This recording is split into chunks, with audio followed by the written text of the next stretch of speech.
هلو هلو يا حلوين، عاملين ايه؟ وحشتوني. معاكم هنا سمير، ودي قناتي ألذ وأطعم مع هنا، وعلى الفيسبوك مطبخ هنا بالهنا.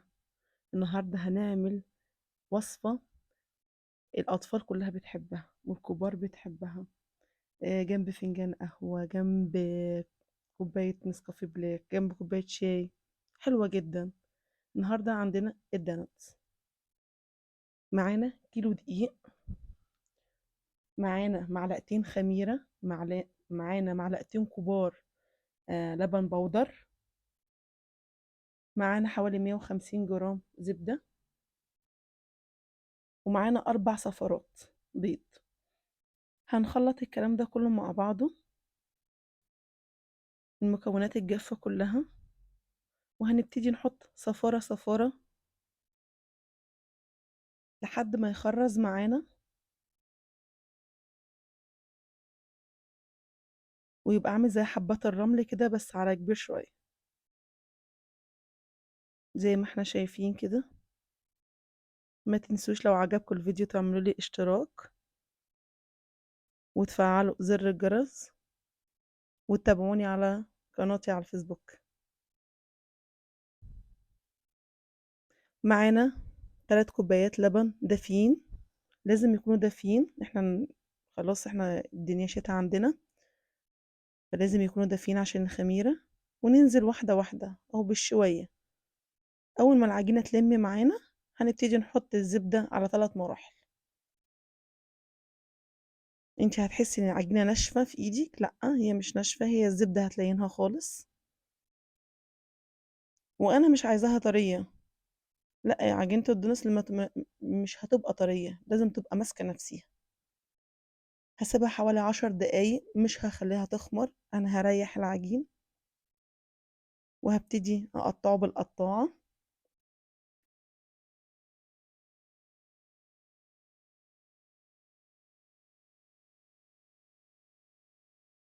لقطعتين. كل قطعة هعملها كورة، وابتدي افرد العجين. رشات الدقيق تبقى رشات قليلة جدا، يا دوبك ان هي تمشي الخشبة معايا على العجين. زي ما احنا شايفين السمك من حوالي من سنتي لسنتي ونص.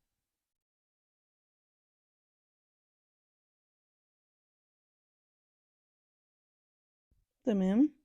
هنبتدي بقى بقطعات عندي بغطا، عندي يكون ملمسه حاد زي ما انتوا شايفين.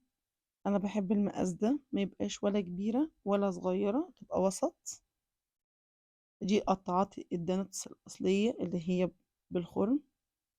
انا ما بحبش القطاعة الكبيرة، جبت القطاعة الوسط لان اوريدي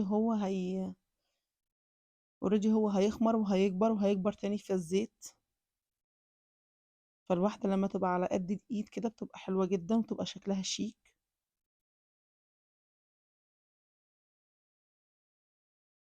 المقاس اللي انا بقول لكم عليه.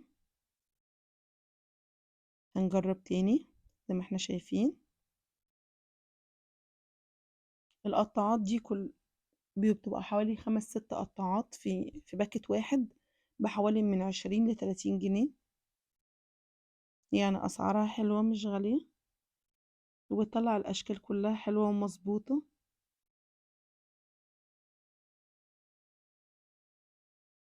طبعا العجين ده كله الزيادات دي كلها أنا هعيد تدويرها تاني.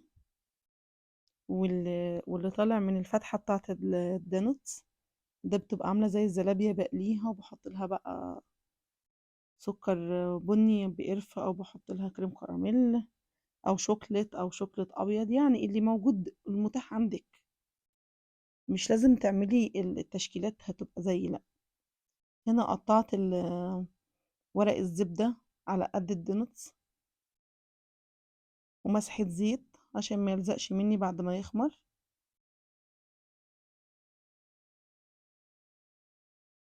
واتعامل معاه زي اكنه بيبي، هو بيبقى العجينة بتبقى هشة قوي، فانا مش عايزة الشكل يروح مني، فانا هتعامل معاه بالراحة خالص.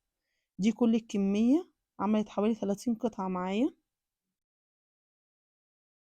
الزيت ما يبقاش سخن، يبقى داخل على سخونة. اول ما يبتدي يترفع معايا هقلبه الناحية التانية. شايفين ابتدى يكبر ازاي؟ هو هيقعد في الخمر حوالي من نص ساعة لساعة الا ربع. سيبيه ياخد خمر، لازم يتضاعف.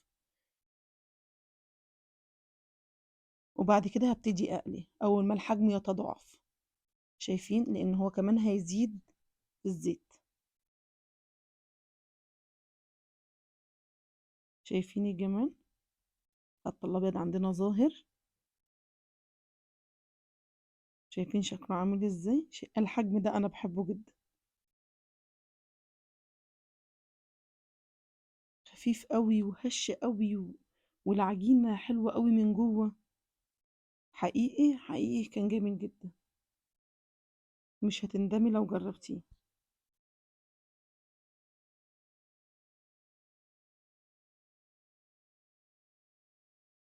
هنبتدي تاني.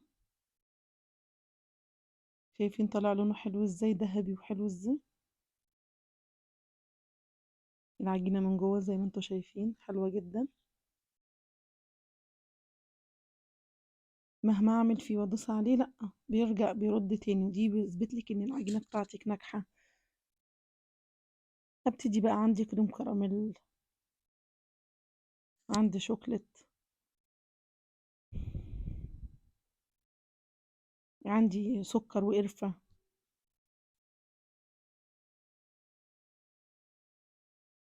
عندي بسكوت لوتس او معجون لوتس، عندي معجون التوت حلو قوي.